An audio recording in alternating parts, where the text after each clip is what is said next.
खबर है पीटीआई के बाद नून लीग पीपी के खिलाफ ममनुआ फंडिंग केस की तहकीकात तेज। इलेक्शन स्पेशल स्क्रूटनी कमीशन की कमेटी का इजलास आज दोपहर तलब कर लिया गया है। स्क्रूटनी कमेटी नून लीग पीपी के खिलाफ ममनुआ फंडिंग केस में रिपोर्ट की तैयारी पर गौर करेगी। इलेक्शन कमीशन ने स्क्रूटनी कमेटी को जल्द रिपोर्ट पेश करने का हुक्म भी दे रखा है।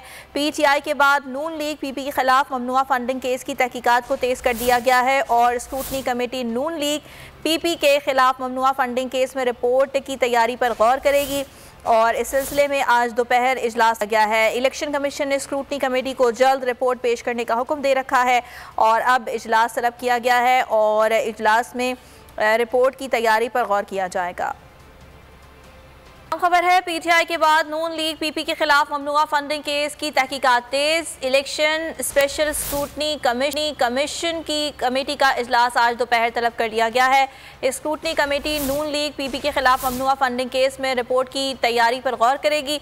इलेक्शन कमीशन ने स्क्रूटनी कमेटी को जल्द रिपोर्ट पेश करने का हुक्म भी दे रखा है। सब्सक्राइब करें और बेल दबाएं ताकि कोई खबर रह न जाए।